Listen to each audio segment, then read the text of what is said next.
Hi everyone. Welcome to Ace Advice. Welcome back to Ace Advice. I am so excited for the discussion that I'm about to have with my sister because I've honestly never really had these candid conversations with her. So my sister is my role model.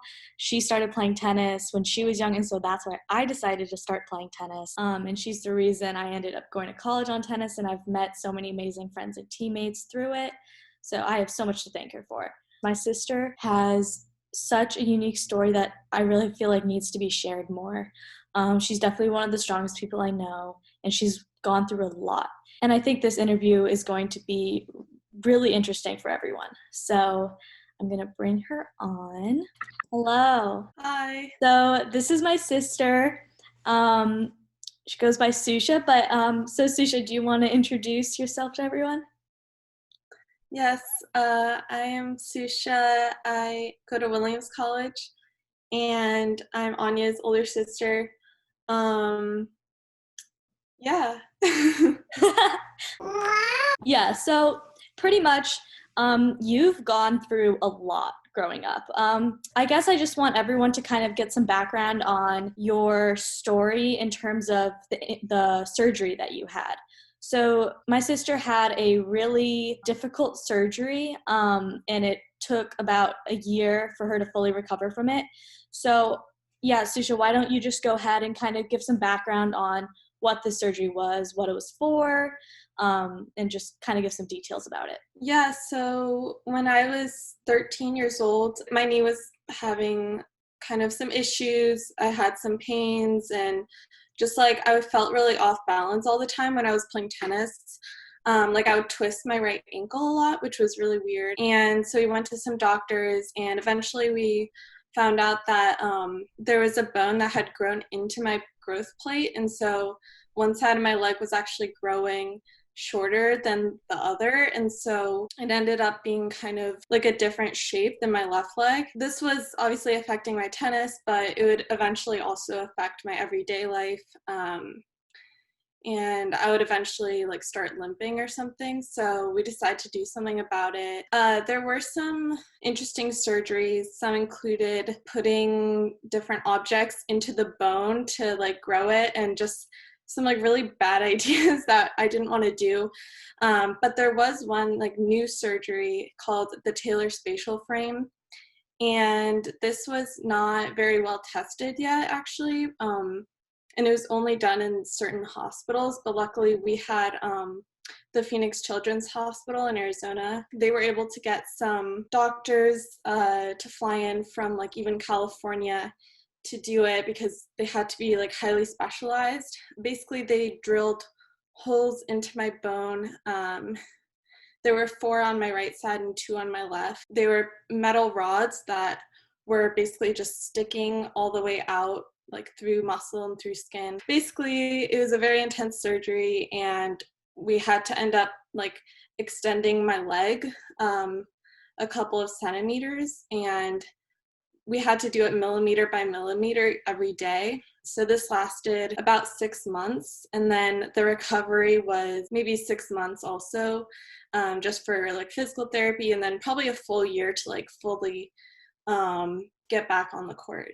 Yeah, honestly, I was about 11 then, well, if you were 13, and I don't even remember that much about it because I think our parents really tried to keep me out of the house while all this was happening because I know that it was super painful for you. I know that you got infections because your leg was literally open for 6 months, so you were bound to get infections.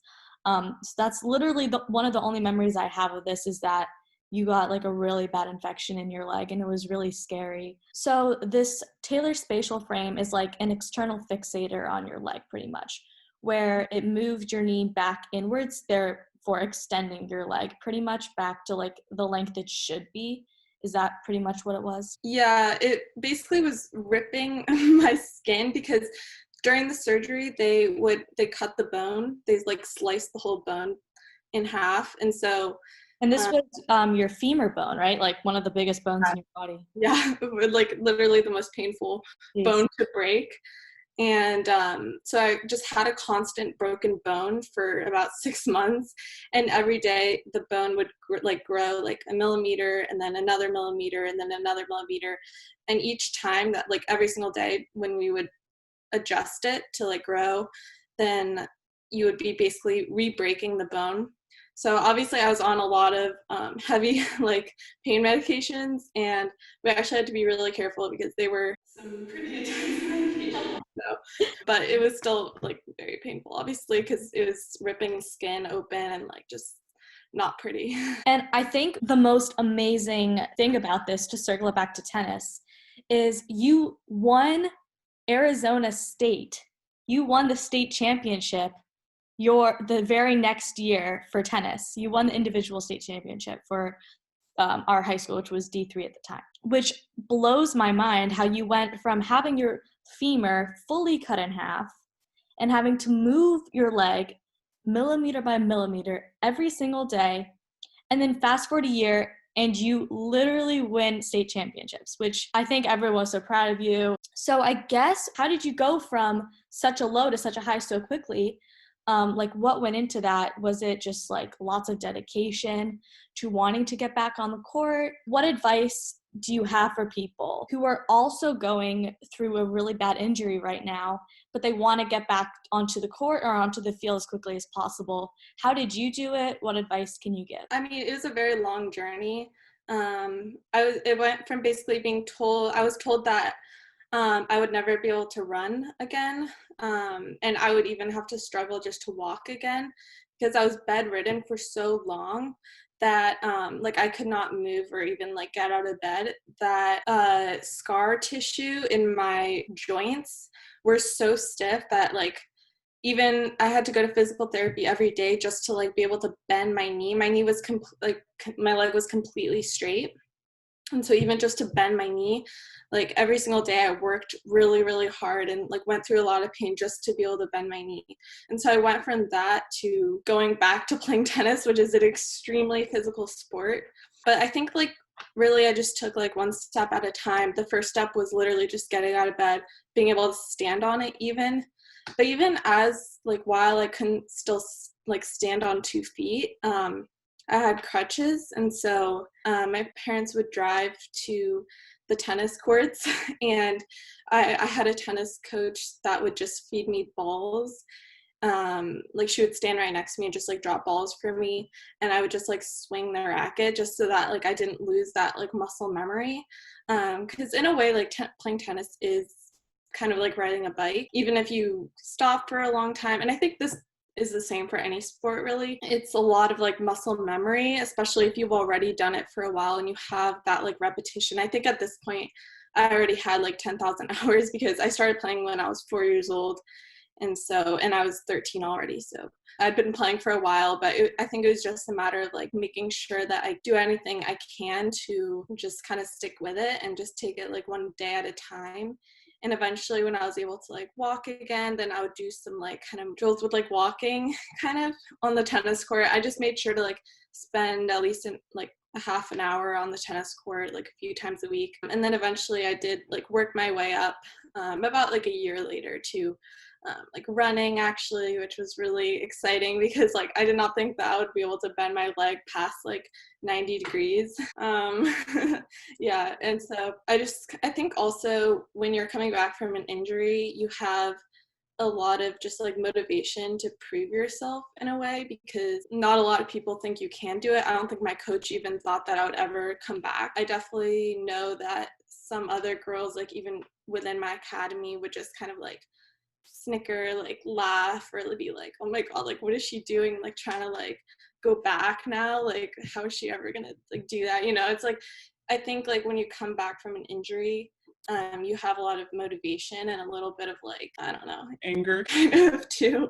So it's kind of like, it kind of like fueled me, I think, a lot. Like after I came back, I played with a lot of heart, I think, for a couple years at least. I might have like lost that eventually, but I definitely played with a lot of like motivation and anger for a while after. Yeah, honestly, just hearing that story is so motivational because it really shows that if you put your mind to it, you can really do anything, and you can erase all the doubts out of everyone's minds. No one thought you were going to be able to run again, so definitely not play tennis. And, you ended up committing to play college in tennis, which is something that I want to transition to now. So after your surgery, you started playing tennis again. And like you said, you played with a lot of heart and you had some amazing results. You beat girls who ended up winning national tournaments and junior major Grand Slams. So, I mean, you had some amazing results. So you ended up committing to Williams College to play tennis. And then after about a year, you ended up deciding to leave the team. And I was wondering if you can just kind of explain your reasoning for that and kind of the thought process that went into that. Yeah, and I do want to be clear that I am still playing tennis, obviously. I'm on the club tennis team, and I'll actually be, well, even though we won't be in person, but I'll be team captain next semester. Virtual team captain. For the spring. When I was recruited by a coach who I really loved. I loved the whole team atmosphere. At that point in time, Williams actually would win nationals every single year. They were undefeated. It was a really big thing. It was just a really great team with really great atmosphere, really great team culture, and obviously it's number one college, so I was really excited for that. But then right when, I think this was in August, so literally right before my freshman year, the coach sent a message to all the incoming freshmen on the team saying that she was moving to a D1 to coach at a D1 school, and then a new coach was in the process of being hired. So it was a really last minute thing. And I think they kind of rushed in their decisions of who to hire, because the coach who came in was coming from a D1 background. She played D1, and then the previous coach played at Williams. So she kind of knew how it was at Williams. She played at Williams, and then she became a coach at Williams. But the incoming coach, I don't think she really understood that with Div 3, it's a very different culture from Div 1 tennis. And even though I think Div 3 tennis is becoming more and more competitive each year, and it is obviously very similar in many aspects, but at the same time, it's just a lot of the kind of rules that she had and the hours that we were playing were extremely excessive, and oftentimes they were past the regulation. I would do 3 hours a day because she wouldn't count the warm up, the stretching, and then we would have to do notebook journaling too after, and it was just it took so much time, and it was so excessive. It just ended up taking a lot of my time. I felt really restricted because I was at the number one college, and academics are important to me. When we would go to matches or tournaments, those would often last the entire weekend, from the morning of Saturday all the way to midnight Sunday night. And I would have big projects, and school was very important to me, so I would get really stressed out. And I just felt very restricted. I didn't feel like I was getting a good college experience in general.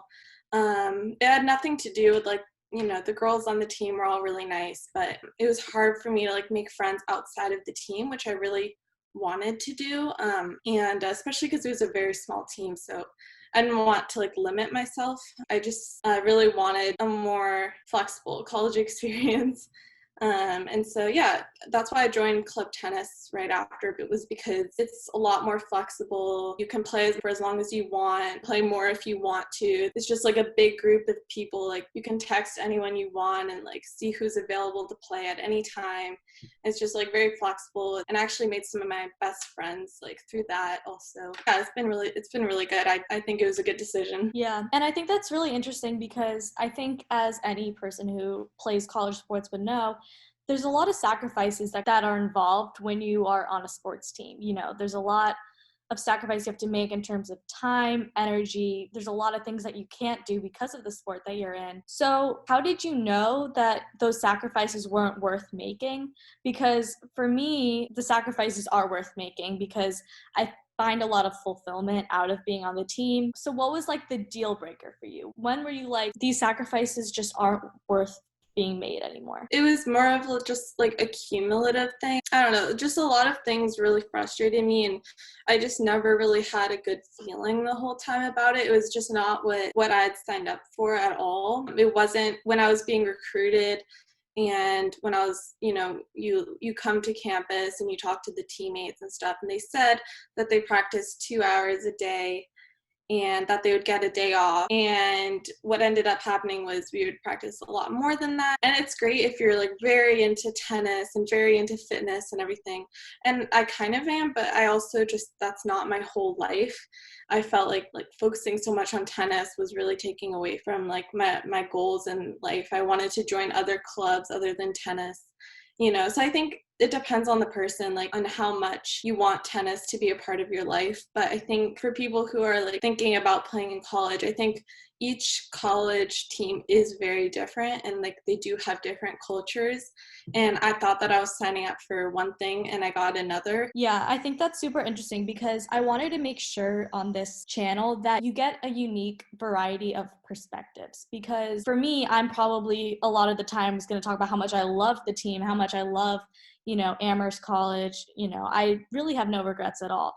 But it's important to bring on someone who did not have that same amazing experience as I'm having right now. And it's important to know that if you are still in high school and looking at colleges, that you make sure you ask the right questions to these teammates, and also maybe try to see if that coach is thinking of leaving soon, because like Ksoosha's saying, she thought that coach was going to be there, and then like a few weeks before she enters campus, it's a different coach, and obviously that completely changed the experience that she was going to have. Awesome. So tennis is still a part of your life today. So like you said, you still play club tennis, you still enjoy it. On a more lighter note, um, what is your favorite part about tennis? I think my favorite part about tennis, there's the saying time flies when you're having fun, but I think it's just a really good way to like get exercise in and like get some movement in the day, and you don't really notice it because you're having fun, or like you're with either your friends, or a lot of times I play with Anya, and we get really competitive too. I think like when you get competitive, then like the adrenaline starts coming, and then you really don't notice the time. It's like really fun, and I think that goes for any sport. For me, it's just tennis because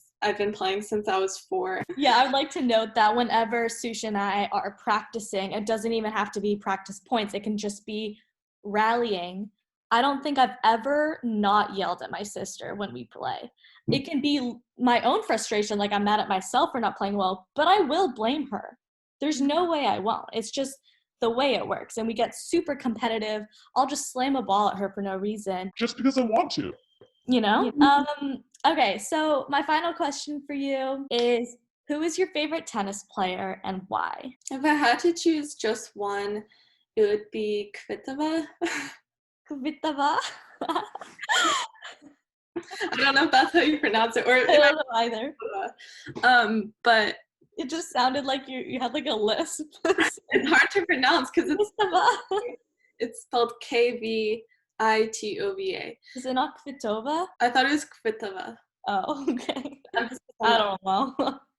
But she's a lefty. I think she's just one of those underrated players. I don't know. She's still really good. She's been playing forever. And I feel like every time I see her, she improves her game in some way. Good attitude on the court. She's not obnoxious. Yeah, and I think it's interesting to note that I don't even know if you thought about this, but Kvitova or Kvitova, whatever, she actually had a really severe injury as well when there was like a robber in her apartment, and she blocked him with her dominant hand with a knife, and she completely lost feeling in her hand for a long time. And I know that you also don't have feeling in certain parts of your leg. So It's kind of interesting how you guys have a lot of similarities. And you guys both got back from such serious injuries, and, you're motivated and devoted to the sport, and you guys both just got right back on top. So I think that's really fitting that she's your favorite tennis player. Yeah, I forgot about that actually. Well, that's all the questions I have for you. I think we really covered a really good amount of subjects. I feel like you have such a unique perspective, not only on getting injured and recovering, but also college sports. So I think you were an amazing guest speaker to have on my Ace Advice channel. Please comment with any questions you have for my sister. I'll make sure to pass those along to her. Also, please like this video and subscribe if you haven't already. And I will see you guys in the next video. Also, don't forget to follow me on Instagram if you haven't already. It's at anya.aceadvice. Thanks, guys.